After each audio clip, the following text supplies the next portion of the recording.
Someone worked out that if I did it by myself, it would have taken 235 years. Hi, Adam. Hi, Olivia. Hi, Kadija. Nice to meet you. Nice to meet Lovely you to meet too. you. Thank you so much for taking the time to speak with us. Memoirs of a Snail was just absolutely beautiful, and we were such fans of it. We also both loved your first feature, Mary and Max, very much. It touched us so deeply Thank and just absolutely solidified our love of stop motion storytelling. Thank you. Um, it's such a pleasure to see your ideas come to life through this medium. Stop motion animation requires obviously a meticulous attention to detail in creating immersive worlds. And we were wondering if you could share a bit more about your process for world building in this film and how you approach crafting the unique environments that bring the story to life. Sure. Well, look, my films are obviously very dense, and every prop, set, and character that you see is handcrafted by my wonderful team of artists, and I even have his little Greg. Oh my Yeah, God. she is. So they're all real, they're all tangible, tactile. There's no CGI at all. Even the flames, yellow cellophane, the cigarette smoke is cotton wool. So everything is handcrafted. And that alone took 16 weeks to build. There were 200 characters, 200 sets, and we guess between 5 and 7,000 little props and snails. We'll never know. Uh, uh, but yeah, it's a very slow art form. But then all animation is slow and therefore expensive. It actually took longer to write than it did to make.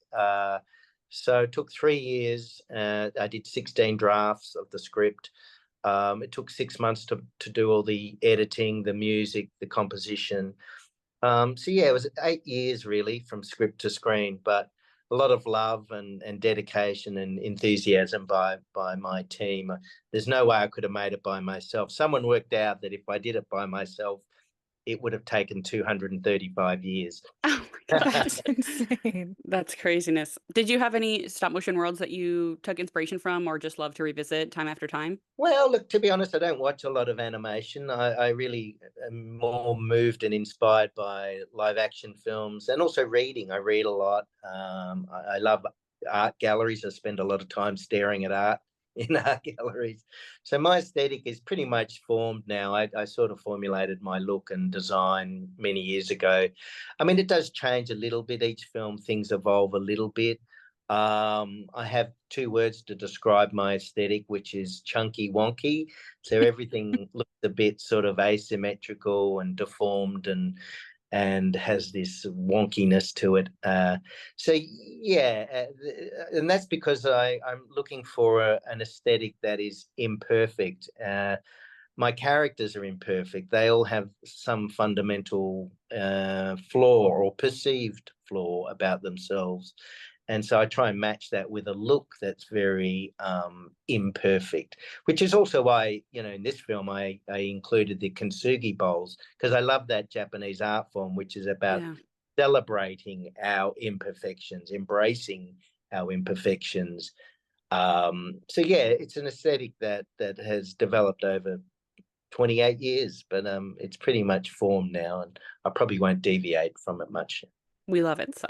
Yes, I deeply love your style. I've noticed in both of your feature films, your characters engage in letter writing, whether as pen pals or siblings trying to connect. It seems like a lost art these days.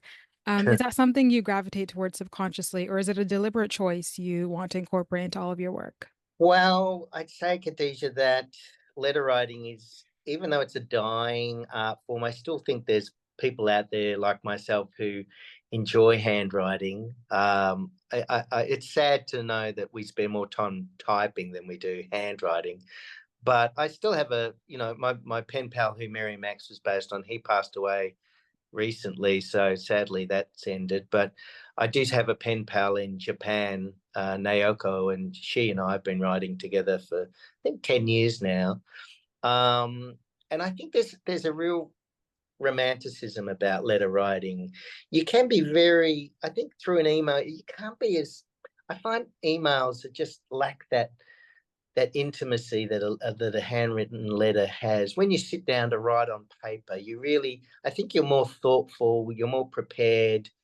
You have a cup of tea or a glass of wine. It's more meditative and relaxing, and it is sad that there's not as many people do it. But I was at a school the other day, and I said, "Hands up, who's got a pen pal?" And I was really surprised by how many of them do, and that they, even though a lot of kids give up their pen pal friendships, there's always one or two where it becomes a lifetime hobby, I suppose.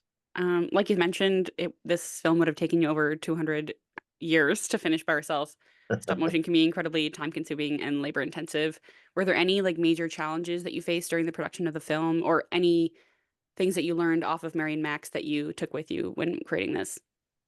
Well, look, it would take me hours to go through all the challenges. There were so many. Every day there was a challenge. Something would break, or a light would blow up, or we couldn't work out how to get the character to do what we wanted it to do. So every day was about problem solving. And some of my animators called themselves solutionists. And yeah, look, I think, but on the whole, I was never daunted by it. It was just each day, step at a time, brick at a time, and you knew there was always a solution to something. But ultimately, the biggest challenge was the financing. The animating was the easy part. It was raising the millions and millions of dollars we needed, and that's always been a challenge. And I think the lesson I learned from Mary and Max was that to not get obsessed with all the technology and the digital cameras and not to obsess about the animating, because really ultimately it's about the story, and the audience will always forgive bad animating, bad lighting, bad editing, but they'll never forgive a bad story. And so to focus on the script and get that right first before we even think about building the characters and making the film. So that's the lesson I learned, was to really make sure the script was as polished as possible. And it did. It took 3 years and 16 drafts. And, I got my thesaurus out for every single word, trying to find a better word. And there was a point where my producer said, "I think it's time you stopped writing, Adam, and we actually turned this into a film." I've always admired novelists too, people who write novels. I think, God, they're so lucky. They finish a novel and then they just get it published. Whereas I finish writing and then I have to turn it into a film, As someone who used to raise snails in my aunt's backyard, I felt a personal connection with the Grace Puddle. When you were writing this story, what inspired you to choose a snail as the central part of the narrative? Great question. Well, I've always been fascinated by snails, but originally the first draft of this film was Memoir of a Ladybird. And then that film Ladybird came out, and I thought, oh. But then I thought, well, there must be a better creature anyway. I thought ladybirds was getting a bit cutesy and twee and saccharine. So I went through the whole animal kingdom, and I realized that snails actually were a really lovely metaphor for what Grace was doing, because you touch a snail's antennas and they retract into their shell, and that's what Grace is doing her whole life. She's retracting into her shell. And also I love the swirl on a snail's shell, and I thought, well, that's a lovely visual motif of life going full circle, very cyclic, and that we thought that'd be really lovely to have sprinkled throughout the film. And then I discovered snails can't reverse. A snail can only go forward. It can go around in circles, of course, but it can't reverse. And I thought, well, actually, that ties in really well with my favorite quote by the philosopher Soren Kierkegaard, that life can only be understood backwards, but we have to live it forwards. And I thought that's really nice. And also, too, I was brought up with Aesop's fables, and of course, the famous one, the tortoise and the hare, and that slow and steady wins the race. And Grace, in a way, is a very slow-moving character.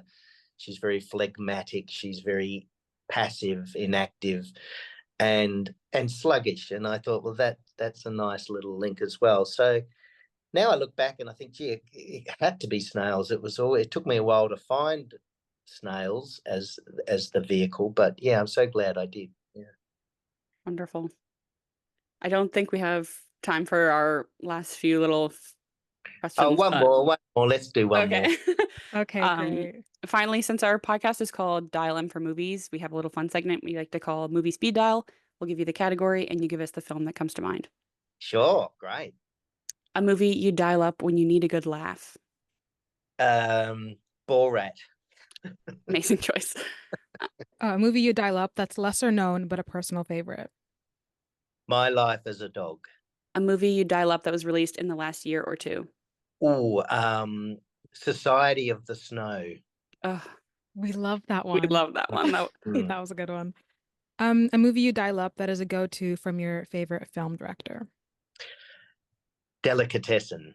Wonderful. And a movie you dial up with a score or soundtrack that you could listen to on repeat. E.T. Such good choices. Amazing. Thank you so much, Adam. It was wonderful talking to you. Thank you. Thank you both. I love your questions. Thanks. Thank you. Have a nice day. Grace says goodbye. This is Oh, bye, Grace. Oh, bye, Grace. I'll pull her out. Amazing.